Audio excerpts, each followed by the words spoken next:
Hello friends, सभी को मेरा सबसे पहले नमस्कार। आज मैं आप लोगों के पास एक खास विषय लेकर के आई हूँ। जो आए दिन हम लोग सोशल मीडिया में देखते हैं कि कोई लड़की होती है, वो या तो भाग के शादी कर ली होती है या तो फिर उन लोगों का अरेंज मैरिज हुआ रहता है। लेकिन कभी कभी ऐसा होता है कि ससुराल वाले उन्हें जीने नहीं देते और एक लड़की की मजबूरी ये होती है कि वो जो है सो ससुराल में आती है और उसका खाना पीना रहना सब उसका भविष्य जो है सो उसके ससुराल वाले निर्धारित करते हैं।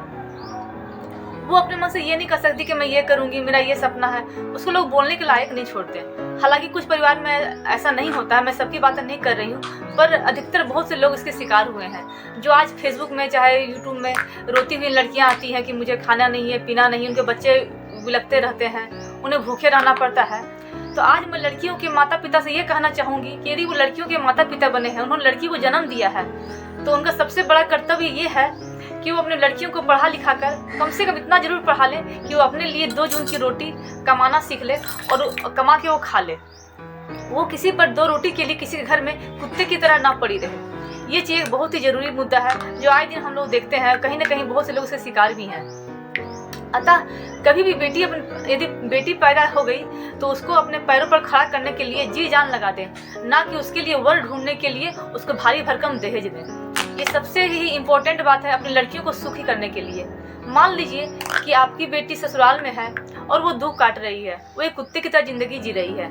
आप परेशान हो गए और वो आपके पास शरण लेने के लिए आई, तो आप लोग क्या कहते हैं? आप लोग कहते हैं कि नहीं, बेटी का ससुराल में जाता है डोली और वहाँ से अर्थी उठता है। क्यों? ऐसा क्यों? आखिर जो वो आप उसे 25-26 साल तक पढ़ाई लिखाएं, बस एक लड़के के लिए, उसके गंदे परिवार के लिए आप उसे मरने के लिए मजबूर कर देते हैं। ऐसा कभी नहीं होना चाहिए। यदि आपकी बेटी पुनः आपके पास आश्रय लेने के लिए आती है तो आप उसे जगह दीजिए। जिस तरह उसको आप 30 साल तक 25 साल तक तक उसको पाले हैं, पोसे हैं, बस एक लड़के के लिए आप उसकी ज़िंदगी को आप खिलवाड़ करने के लिए छोड़ दे रहे हैं। ऐसा कभी नहीं होना चाहिए। आप अपने घर में लाइए, उसको जीने का सहारा दीजिए। एक ना एक दिन वो एक दिन आप ही के काम आएगी, आपके काम आएगी। उनके बच्चे हैं तो वो आपके काम आएंगे। उनकी ज़िंदगी ऐसे बर्बाद मत कीजिए।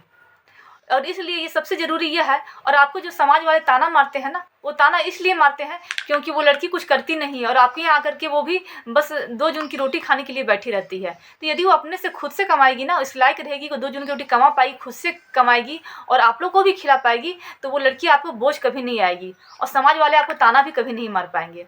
इसलिए मेरा सभी माता पिता से रिक्वेस्ट है कि यदि आप बेटी के माता पिता हैं तो इस बात पर ध्यान दीजिए और अपनी बेटी को अपने पैरों पर खड़ा करने के लिए हर संभव प्रयास कीजिए, ना कि उसके लिए वर ढूंढने के लिए और भारी भरकम दहेज देने के लिए। इसकी कोई आवश्यकता नहीं है। यदि कोई भारी भरकम दहेज मांग रहा है और भले ही वो अच्छा पोस्ट में है, सरकारी नौकरी करता है, लेकिन वो लोभी है, लालची है, वो आपकी बेटी को कभी खुश नहीं रखेगा और आप लोग कभी खुशी से रहने नहीं देगा। बस इन्हीं बातों के साथ मैं अपनी बातों को समाप्त करती हूँ। धन्यवाद।